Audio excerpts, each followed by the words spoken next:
Hola, bueno, muchas veces algunos colegas me han preguntado si los pacientes con demencia avanzada vale la pena realizarles una videofluoroscopia.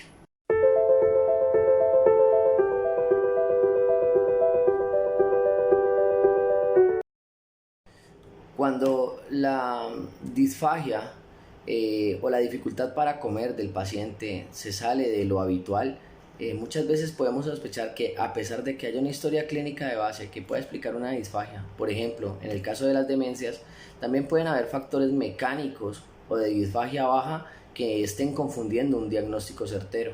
Este paciente que les voy a mostrar a continuación es un caso muy interesante para ver las excepciones.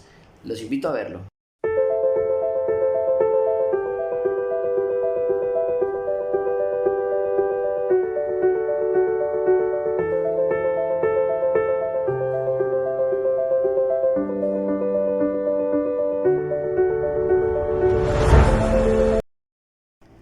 Vamos a ver cómo el paciente se desempeña en la fase oral.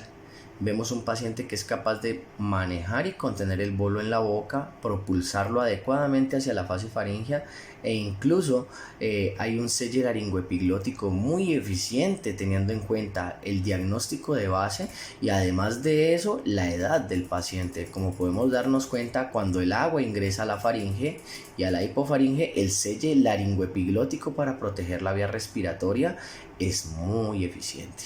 En ese orden de ideas empezamos a sorprendernos y empezamos a hacer unos hallazgos bien interesantes a medida que avanzaba el estudio. Para este fue un ITSI 1 que era líquido espeso tipo néctar. El anterior fue claros. Este fue un ITSI 2 espeso tipo yogur. Este fue un ITSI 3 espeso tipo compota. Como vemos, la función orofaringea estaba funcionando muy bien. Sin embargo, hallamos unas variantes anatómicas muy probablemente de origen osteodegenerativo en la columna cervical. Por otra parte, empezamos a observar que el paciente empezó a hacer arcadas. Por tal razón, cambiamos el posicionamiento y dándonos cuenta que en la fase oral y faringea no habían grandes hallazgos importantes, empezamos a sospechar que el problema podía estar un poco más abajo.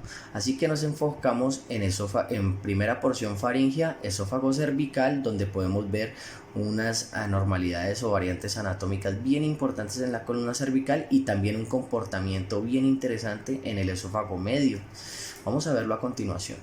Primero que todo, el paciente está aquí con alimento represado o afilado en la parte esofágica.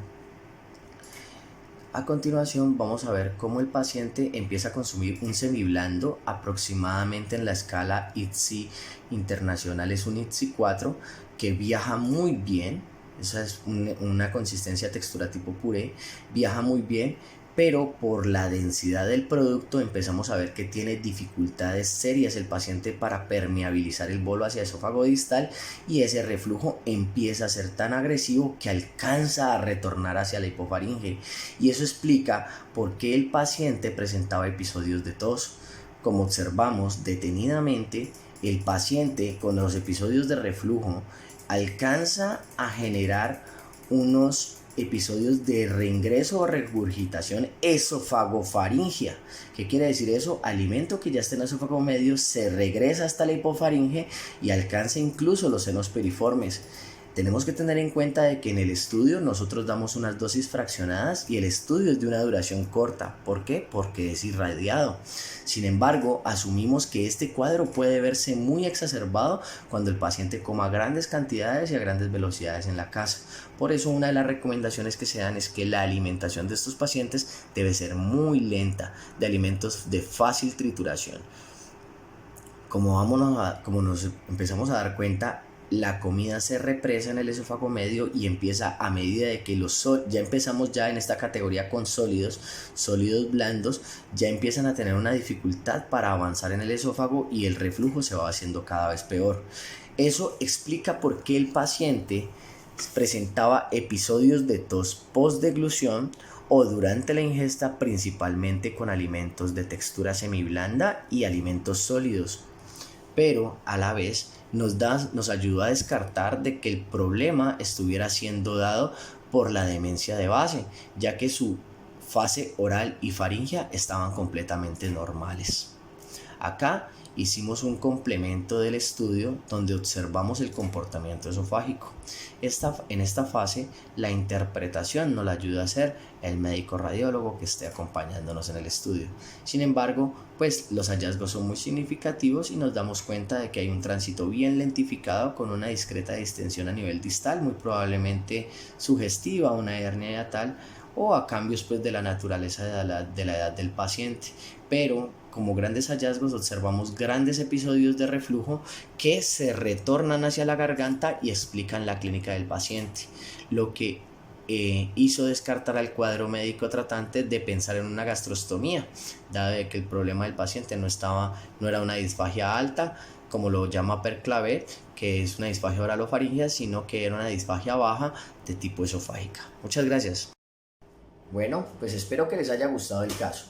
Un caso muy sorprendente de un paciente de muchos años al cual incluso en algún momento pensaron en ponerle una gastrostomía, pero dados los hallazgos y los resultados de la videofluoroscopia, el médico tratante en gastroenterología empezó a dar manejo a este paciente y obviamente su calidad de vida mejoró. El fonoaudiólogo tratante hizo un gran esfuerzo en solicitar el examen de estudio que le ayudó a mejorar su pronóstico a la hora de comer a este paciente.